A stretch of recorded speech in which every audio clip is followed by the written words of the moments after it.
Hey, what's going on, guys? So as you can tell from the title, I feel that there's something that Dragon Ball Super can actually learn from the Boruto series, and I know it's gonna be very blasphemous to say because someone's gonna point out, hey, Kryptonian saying, you do understand that Kishimoto was inspired by Toriyama. Toriyama wrote Dr. Slump before he did Dragon Ball. Toriyama was already a big mangaka before he even did Dragon Ball. Why are you being so disrespectful? So I'm going to tell you to pump the brakes for a second. I'm not being disrespectful, but I am offering what I feel is a very just criticism of Dragon Ball Super, and I am pointing out something that is very underrated and very underappreciated by fans when it comes to the Boruto series. Now, as most of you guys know, or all of you should know, is right now Dragon Ball and Naruto both have canon continuations of the story that the original mangaka did when they ended their manga volumes back in, I believe, 98 or 96 for Akira Toriyama, and 2014 for Masashi Kishimoto. And right now there's two animes that are on two drastically different tracks. Dragon Ball Super has, for the most part, gone on a hiatus. The manga is still continuing, and Boruto, the anime, is still kind of rolling on. A lot of fans have some dislike when it comes to slice of life stuff and the lighthearted tone and nature, but the manga is starting to pick up. But looking back at Dragon Ball Super in a retrospective sense, like I've been doing, one of the things I've noticed is the inconsistency of the storytelling. And most of you guys know when Akira Toriyama was doing the original arcs for each of the Dragon Ball Super arcs, the main story arcs, we found out that we found out that Akira Toriyama was just giving these very vague notes and saying, I want this to happen at this point in the story, I want this to happen at the climax, and I want the resolution to be this, and there might be a few details sprinkled in here or there, but for the most part you had two separate entities coming up with the story for Dragon Ball Super, which is why the manga and which is why the anime are so drastically different.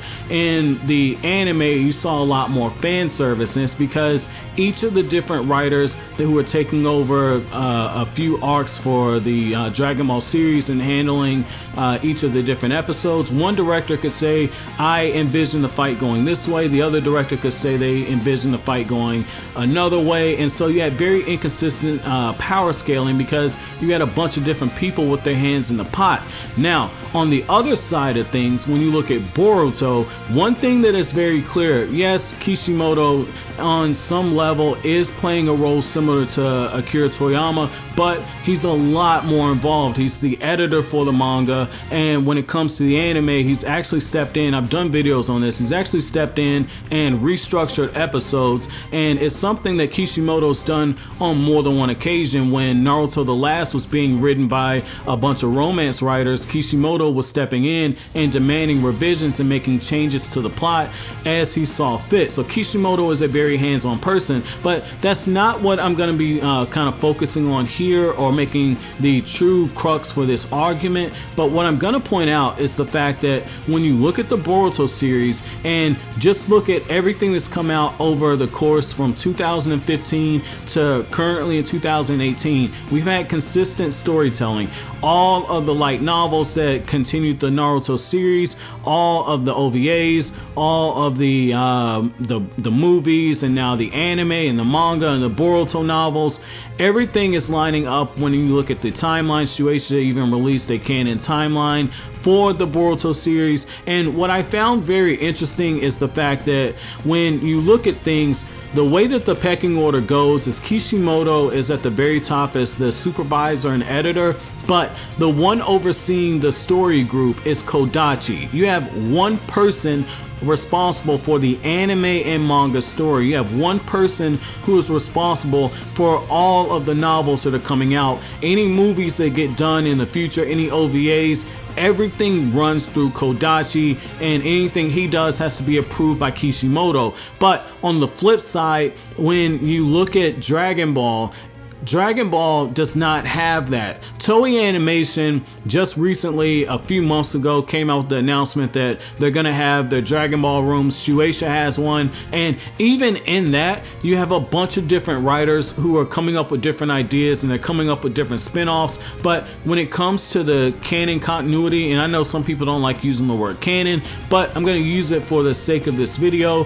When it comes to the canon continuity of the story, you still have multiple people with their hand in the pot, and so you get different variations of what's going to be canon in Dragon Ball, and we're supposed to take everything that happens in Dragon Ball Super as canon because we don't know the full involvement of Akira Toriyama. But on the flip side of that, again, when you look at the Boruto series, you have one person responsible for all of the story. Everything has to run through him. Even when you have the episodes that aren't written by him, you have to look at the fact that Kodachi has to sign off on that because everything has to be written according to the story that he's trying to tell. And I think that that's something that when Dragon Ball Super comes out, fuck the animation. Everybody wants to talk about the animation, even though some of the screenshots people are kind of floating around are just zoomed in and cropped. But fuck the animation for a second. Let's just focus on the story.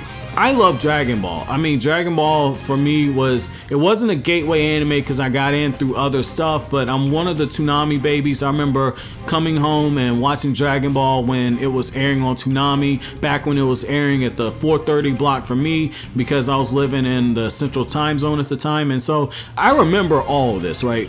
And what I have to say is that when you look at Dragon Ball Super, the story has kind of jumped around. It's been very inconsistent. Every arc, in a way, could feel like a one-shot with a few things that are tied in. And I think that having one person responsible for the Dragon Ball anime story going forward, or potentially just using canon movies, I think having one person like, say, a Toyotaro, even though Toyotaro leaves a lot to be desired when it comes to storytelling, but when it comes to designs, tracing, all the tracing bullshit aside, Toyotaro at least knows how to draw really awesome designs. The storytelling is hit or miss, but we need one person responsible for coming up with all the canon stuff. We don't need vague notes from Toriyama. We could take notes from Toriyama to say, this is what I want, but when it comes to telling the anime story and when it comes to telling the manga story, we need one person who is going to be the story group supervisor. That's what I personally think. What do you guys feel about this?